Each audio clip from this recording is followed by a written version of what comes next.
Donc, moi, je vais me limiter à la présentation de projets viennois, mais c'est vrai que nous sommes actifs partout en Europe. En France, par exemple, dans le Grand Est, nous avons réalisé le Palais de la musique et des congrès et l'école à Nancy. Ici à Vienne, c'est un peu compliqué. Je suis le dernier des orateurs et vous avez déjà entendu beaucoup. Donc, vous aurez peut-être l'impression que c'est répétitif parce que, bien sûr, les sujets ne sont pas interminables. Vous revoyez ici Alt Air, là. C'est vraiment quelque chose qui est partout. Et ici, c'est une vue d'une de nos réalisations. Ici, les 4 composantes d'une conception durable du logement à Vienne. Donc, c'est important pour gagner des concours à Vienne. Et gagner, nous l'avons déjà entendu, ça ne marche seulement quand on a une grande proposition de l'espace, qu'on propose des espaces à différents niveaux, au sol, sur les toits, avec une proposition de commerce et d'utilisation aussi bien commerciale que non commerciale. Et il faut le promettre en amont. Et ces promesses, il faut les tenir. C'est pas possible que le promoteur il dise après non, on peut pas, c'est trop cher, parce que là, c'est assez strict. Il n'aura plus jamais une invitation à un concours à Vienne.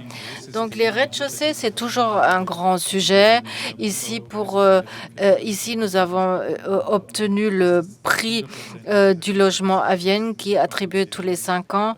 Là, c'est donc des espaces en commun, une infrastructure commune, atelier vélo, un espace pour des mamans et des enfants, des espaces communs avec des cuisines, etc. C'est ce complexe ici, résidentiel. En bas, vous avez les espaces communs avec des baies vitrées et au-dessus, ce sont les logements. Ici, c'est un projet qui s'appelle Coucou 23. C'est un grand complexe résidentiel avec plus de 500 logements. C'était conçu avec une autre agence et tout le rez-de-chaussée, c'est un usage culturel, théâtre, concert, etc. Il y a plus de 1000 mètres carrés, presque 2000 mètres carrés d'espace dédié à la culture utilisée dans ce quartier. Et au-delà, il y a aussi une offre culturelle dans le sud de Vienne grâce à ça.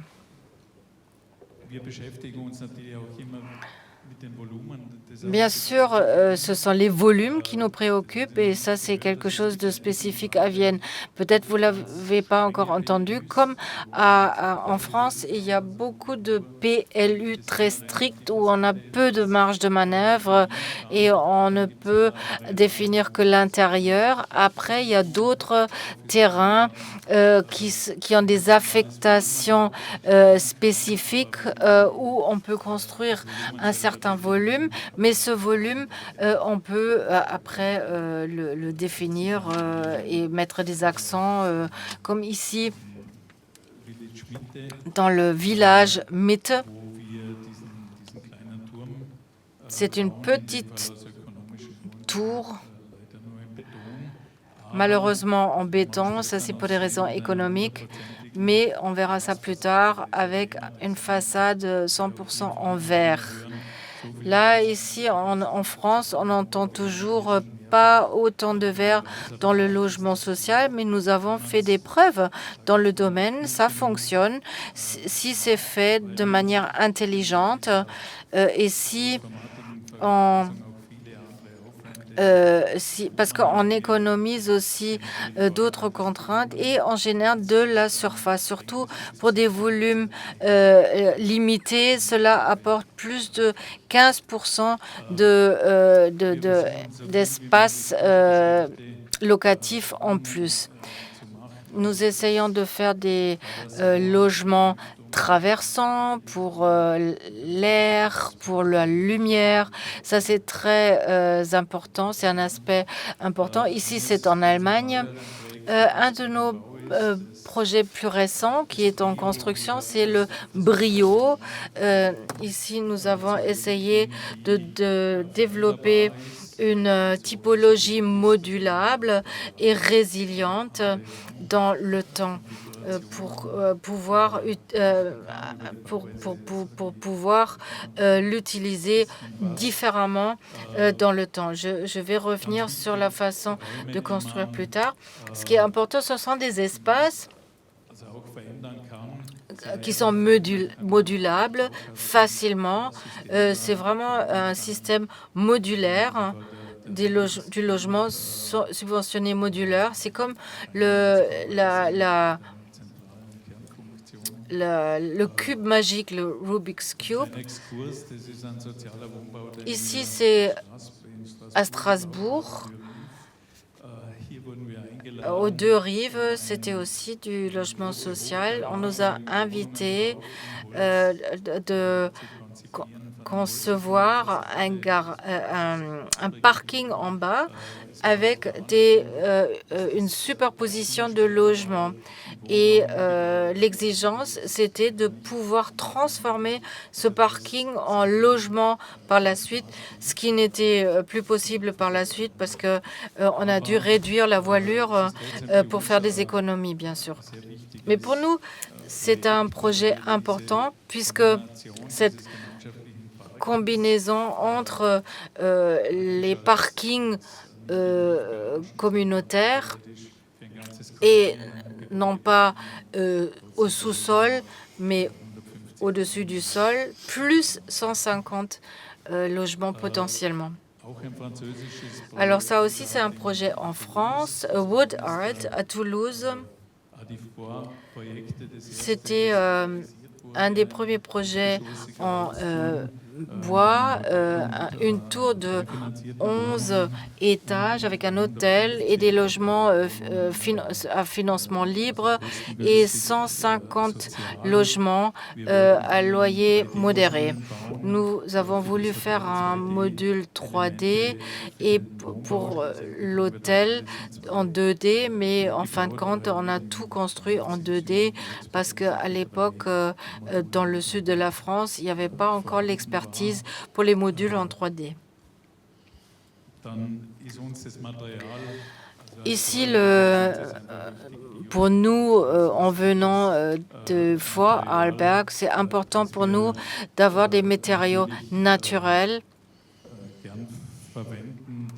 Nous aimons employer ça. C'est pas toujours évident en vue de la législation et au niveau des coûts. On peut tourner ça comme on veut, construire en bois ou avec de la terre cuite ou argile. C'est plus cher que d'utiliser du béton, tout simplement. Ce qui est important pour nous également, c'est l'aspect de la résilience, du vieillissement dans le temps. Ici, on a c'est après 16 ans après la construction, ce sont des mini-maisons, 65 mètres carrés, habitables. Et c'est peut-être synonyme pour le fait que c'est concours de bailleurs sociaux à Vienne, il y a toujours des thèmes. Il y avait une année, ça devait faire des jardins ouvriers avec des mini-terrains et tout le règlement doit être revu. Ici, nous avons construit environ 100 de ces maisons avec de différents matériaux pour les façades, mais malheureusement, le promoteur ou a à unifier tout ça. Donc, le projet initial n'a pas pu être réalisé. Donc, autant de surfaces habitables avec que du bois, bien, c'était pas facile. Ce qui est toujours important pour nous, ce sont les espaces de circulation et de desserte. Nous avons vraiment mis à profit nos expériences à Vienne et nous essayons toujours de reproduire ces qualités-là. Des fois, ça marche de manière subversive, comme ici, ces zones de desserte ouvertes dans le logement social à Toulouse. Ça, c'est au Vorarlberg, c'est aussi un complexe résidentiel où la circulation, où l'accès, elle n'est pas de manière verticale, mais partagée entre plusieurs bâtiments et ça favorise la communication entre les bâtiments et aussi entre les personnes qui y vivent. Ici, de retour à Vienne, ça, c'est la densification, mais pas en hauteur. Et en dessous, au rez-de-chaussée, nous avons un supermarché Lidl. La nature qui revient dans la ville, ça, c'est de nouveau à Toulouse, un jardin sur le toit d'un supermarché. En France, l'espace libre est plus valorisé qu'en Autriche. En Autriche, dans le Vorarlberg, l'espace libre n'a pas vraiment de place, ni pour nous architectes, ni pour les promoteurs. Ce qui est très important, c'est de planifier surtout donc une planification vraiment transversale. Nous essayons toujours d'avoir des experts. Nous avons des ateliers d'aménagement avec des différents corps d'expertise. Nous les appelons pour venir chez nous et avec toutes ces corps d'expertise, nous essayons de ficeler un projet sans avoir des mauvaises surprises, surtout en ce qui concerne la technique. Ce qui nous intéresse, c'est en particulier à Vienne, c'est d'avoir une autarcie énergétique, bien sûr. Les projets sont très différents les uns des autres. Vous l'avez déjà vu avec les présentations de Bernd et Anne-Catherine. Les surfaces et la demande en taille de bâtiment sont différents. Il peut y avoir de très gros projets et puis des tout petits. Et Anne-Catherine nous dit que d'ailleurs, cela prend de plus en plus d'importance, même en ville à Vienne. Pendant longtemps, le bâti social se faisait à l'extérieur de la ville et à la campagne. Et puis maintenant, on voit bien qu'il faut densifier les villes, rajouter de l'habitat social pour arrêter de construire sur les surfaces vertes encore existantes à l'extérieur et à la campagne. Ici, un nouveau quartier qui s'appelle Wiesen Sud. Donc, c'est la Wiesen Mitte, on l'a vu tout à l'heure, était un exemple. Et ici, on part vers le sud de ce quartier. 300 logements ont été construits ici. Et ça, c'est ce à quoi ça ressemble, avec ces rez-de-chaussée qui sont d'utilisation commune, des façades en verre. Un autre quartier ici avec l'utilisation culturelle dans la partie basse dite de socle, 500 logements. Par-dessus, c'est très dense. Ici, on a jusqu'à 12 étages.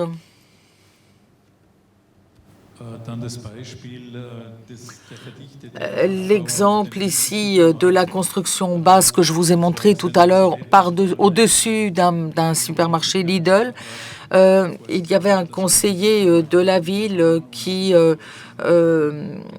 au départ n'avait pas très bien vu le fait que nous souhaitions faire quelque chose avec ce supermarché. Alors il a il était prévu des places de parking, par exemple, à l'extérieur, etc. Et il nous a dit non, non, vous faites ce que vous voulez, vous pouvez mettre un parking en dessous si vous le souhaitez, mais moi, ce que je veux, c'est du logement social par-dessus et non pas plus de parking encore. Donc, on se rend compte maintenant que l'espace qui a été libéré grâce à cela et grâce au fait qu'on n'installe pas de parking, eh bien, c'est un espace qui peut être utilisé de mille et une manières différentes, en tout cas de manière commune. Donc, vous voyez ici les 3 étages qui ont été construits. Il y a en tout 80 logements au-dessus de ce Lidl. Un projet plus grand aussi, avec ces façades en bois. Là aussi, au cours du concours, tous les utilisateurs s'étaient manifestés pendant la phase de concours et s'étaient même mis d'accord pour garantir leur installation et pour garantir la location de toutes les surfaces.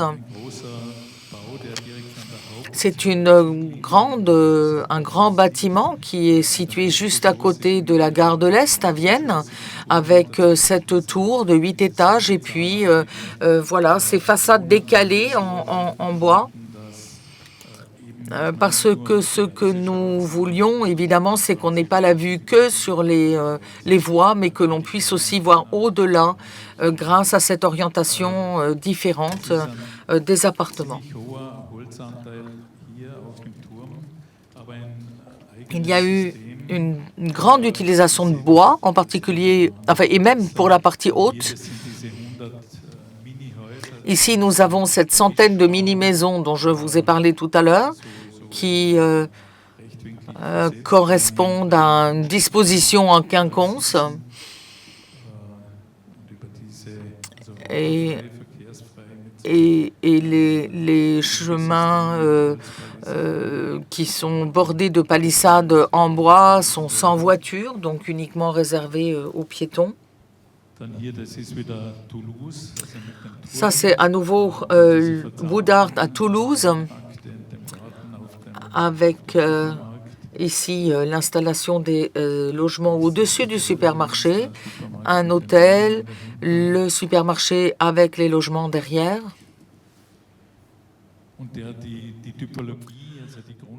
Et ce qui est important pour l'implantation, la typologie ici, ça c'est la tour de verre dont je vous ai parlé tout à l'heure. L'implantation est importante. Il y a déjà beaucoup de choses aux alentours qui se font en commun. Donc, pourquoi pas imaginer donc cette façon de vivre communautaire. Jusqu'à 11-12 personnes se partagent un logement, utilisent des ateliers. Ici, un bâtiment dans la ville de Aspern, qui est un quartier de Vienne, où le sujet était dédié, enfin le sujet principal c'était le sport, donc toutes les installations sportives ont été favorisées pour une utilisation en commune, surplombée par 180 logements dans une tour. Ça c'est un des projets où la forme déjà de ce bâtiment était déjà prédéfinie. Avec un peu de liberté de mouvement, on a pu apporter une rupture dans ces façades rectilignes. Ça, c'est le projet le long des voies, avec des espaces communautaires très développés, en particulier un jardin d'enfants, enfin une école maternelle, enfin l'équivalent de notre école maternelle. Ici, un plan 3 sur 3 mètres. Et tous les 3 mètres, il y a des poteaux en bois sur lesquels reposent des plaques de placo, ce qui nous a permis de résoudre des problèmes aussi bien de protection incendie que d'isolation phonique, et pour un coût accessible, avec une répartition des matériaux plutôt équilibré.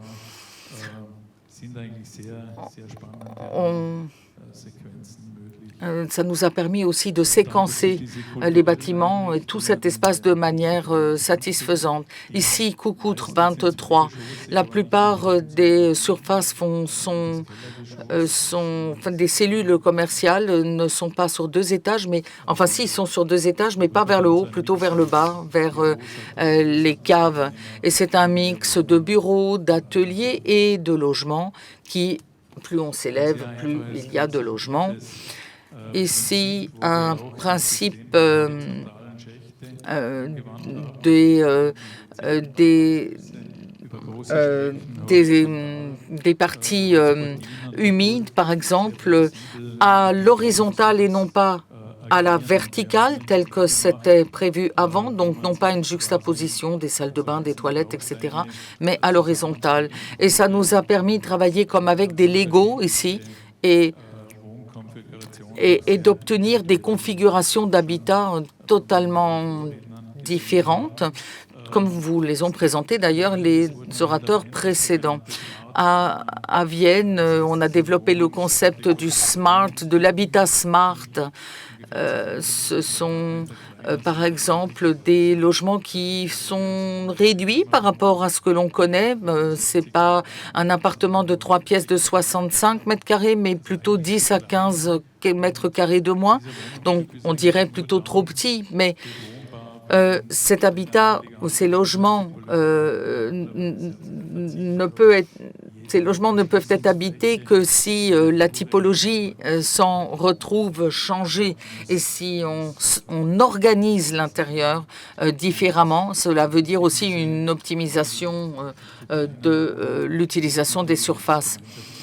Et bien sûr, dans ce cadre-là, tout ce qui tourne autour des espaces communautaires devient intéressant, voire indispensable. Les zones de rencontre sont également très intéressantes, comme ici la Wiesen, cette cage d'escalier qui ne permet même pas d'échapper à la communication. On ne peut pas quitter son appartement sans rencontrer les autres habitants du même palier et des étages supérieurs.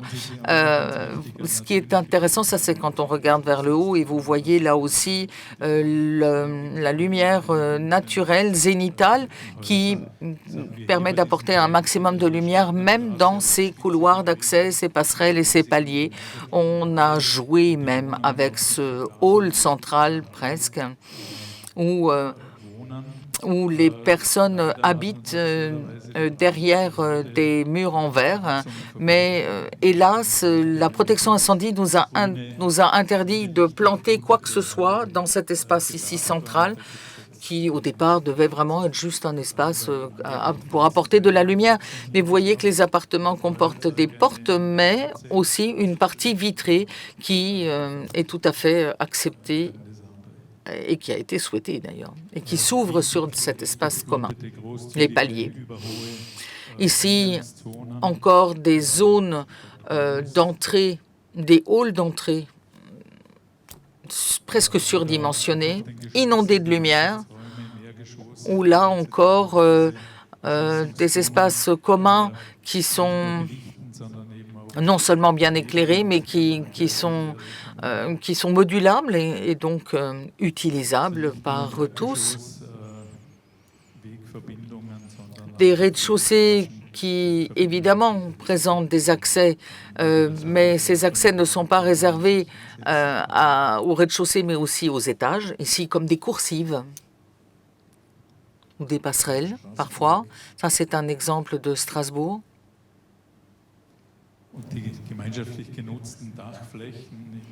Les toits sont utilisés également par tous.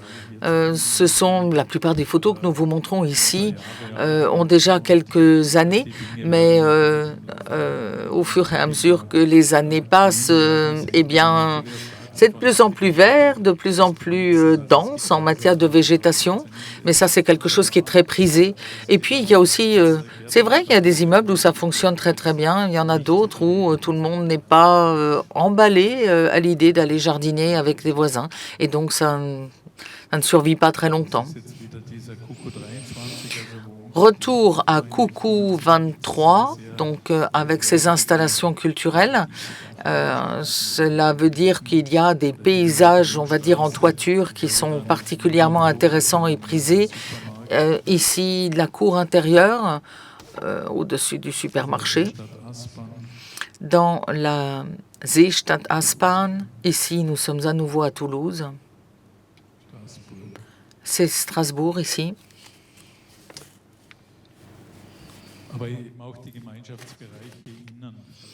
Et puis, donc je vous le disais, les espaces communs à l'intérieur également, qui servent de point de rencontre, des lieux d'utilisation qui sont équipés par exemple de cuisine et qui peuvent être utilisés, loués pour des fêtes de famille où un appartement serait trop petit.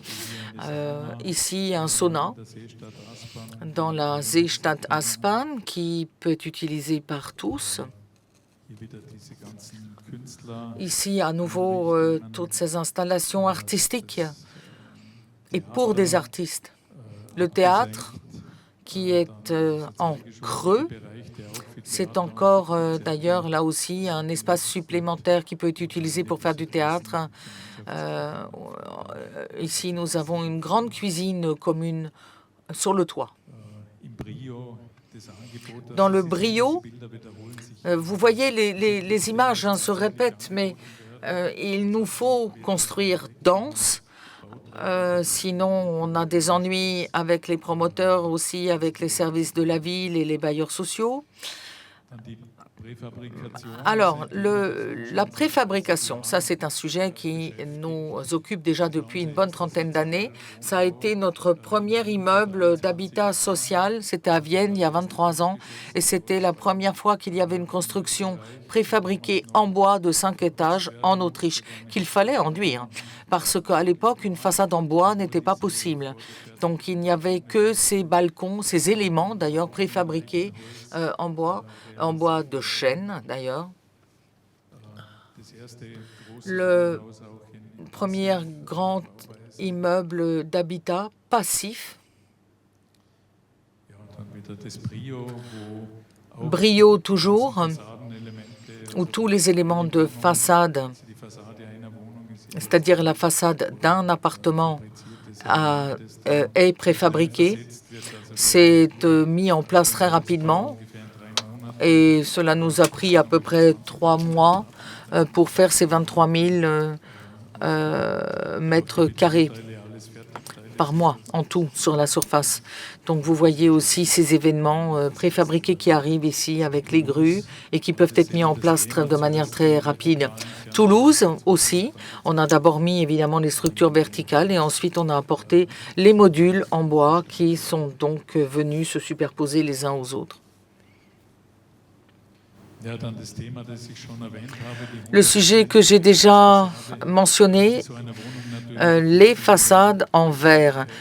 Évidemment, cela confère immédiatement beaucoup plus de générosité à un appartement que des petites fenêtres. Mais évidemment, il faut savoir gérer aussi. Ce n'est pas l'affaire de tous ici. Tout ouvert, tout en verre, avec des balcons. Alors il y en a certains qui les ont occultés, enfin qui ont fermé leurs balcons et les allèges et les protections. Mais c'était pas au départ pas forcément le but. Et même si on n'a pas le droit toujours d'avoir 100% de façade en verre, on essaye quand même d'avoir ces éléments très généreux. Parce que, évidemment, un des éléments et des arguments pour ces éléments, c'est que, oui, cela consomme plus d'énergie. En fait, c'est complètement ridicule de dire cela, parce que la partie d'utilisation intensive de l'énergie, c'est pas pour chauffer un appartement que c'est utilisé, c'est surtout pour allumer et pour éclairer. Donc plus on est éclairé déjà par l'élément naturel qui est l'extérieur, la lumière, le soleil, mieux c'est et plus c'est économe. Et vous voyez ici l'utilisation de la lumière, parce que la lumière, elle rentre à l'intérieur et même dans ces endroits un petit peu étroits, on a un éclairage optimal. Ici, à Strasbourg, de grandes portes vitrées, des éléments vitrés importants. Ici, coucou 23. J'ai presque fini. Alors, la densification est importante. Vous voyez ces structures géantes qui ont existé, qu'on aimerait éviter, mais dans une ville comme Vienne où la ville contrôle quasiment tout le foncier, on demande quand même de la densité et les prix sont orientés à la surface utile pour les coopératives d'habitat ou les bailleurs sociaux, c'est-à-dire que voilà, on a le terrain coûte tant, vous avez le droit de faire tant de logements et de construire sur telle surface constructible. Et puis ensuite, il y a aussi toujours une bagarre un peu pour savoir qui va acheter le foncier et le terrain. Mais il faut, en tant qu'architecte, toujours proposer ce qu'il y a de mieux et essayer de gagner un maximum de concours. Ici, les espaces intermédiaires, vous le voyez, qui sont également utilisés de manière commune. Et puis, un petit regard vers l'avenir pour savoir ce qui nous occupe ces temps-ci. Nous essayons de développer des systèmes de construction, comme ici, en bois, 12 sur 12, 12 mètres sur 12 mètres, qui nous permet de remplir une dent creuse, c'est-à-dire un terrain inoccupé ou suite à l'élimination d'un immeuble dans la ville. Et soit on peut jumeler plusieurs de ces modules ou les laisser seuls. Alors c'est vrai que c'est relativement simpliste, donc peu cher. Et néanmoins, cela offre des situations plutôt variées. Vous voyez que ce soit le module à 4 étages avec cet accès à partir d'une place commune et publique, ou ici les groupes qui ne font que 2 étages et qui s'intègrent parfaitement dans le paysage. Il y a un projet que nous avons hélas perdu. On était allé très loin aussi dans l'élimination, en tout cas la réduction maximale de CO2, c'est-à-dire l'utilisation de béton. Mais on avait mis en avant l'utilisation de matériaux à réduction élevée de CO2 pour la construction de logement social. On ne réussit pas à construire uniquement en bois. D'un point de vue économique, ce n'est pas tout à fait rentable. Nous avions ici prévu aussi le bois et le mélange avec le placo. Nous avons développé ici une maison de ville pour une famille de 85 mètres carrés avec 3 chambres à coucher. Là aussi, pas seulement en bois, parce que sinon les problèmes d'isolation acoustique ne seraient pas garantis, mais nous avons fait en sorte d'utiliser un maximum de matériaux recyclés ou réutilisables aussi. Donc, nous avons récupéré des skis, 2000 paires de skis qui allaient être jetés dans les locations de ski, parce que nous sommes dans une région de sport d'hiver. Et voilà, en fait, un ski n'est pas réparable. Et il est difficilement réutilisable quand il est arrivé en fin de vie en tant que ski. Mais on les a utilisés pour les balcons, pour l'habillage des balcons à l'extérieur, ou aussi comme poteau, éventuellement, et support de lampe à l'extérieur, d'éclairage. ici quelques modules, des petites maisonnettes en bois qui sont vraiment minuscules, mais qui en dehors d'un escalier assez raide qui mène à une mezzanine, n'ont pas d'autres aires de circulation à l'intérieur, donc pas de place perdue. Et surtout, on limite aussi la place de la voiture, donc la place des garages. On s'est dit d'ailleurs que ces garages pourraient plus tard être recyclés en cave à production ou module de production de champignons. Voilà, donc on s'est dit qu'on allait mettre en place un catalogue de matériaux de construction pour une utilisation ultérieure. Et puis d'ailleurs, quand on aura bien avancé, on pourra, comme un Lego, à nouveau défaire ce que nous avons fait. Voilà, ça, ce sont les skis réutilisés. Ce sont des clusters de maisons en bois empilés sur 3 étages et puis mis côte à côte. Ça, c'est un concours, on vient de le gagner, qui va rentrer dans la phase de réalisation. C'est un peu un mix de toutes nos expériences dans le logement social et ça va dans le sens de ce que je viens de présenter. Merci pour votre attention.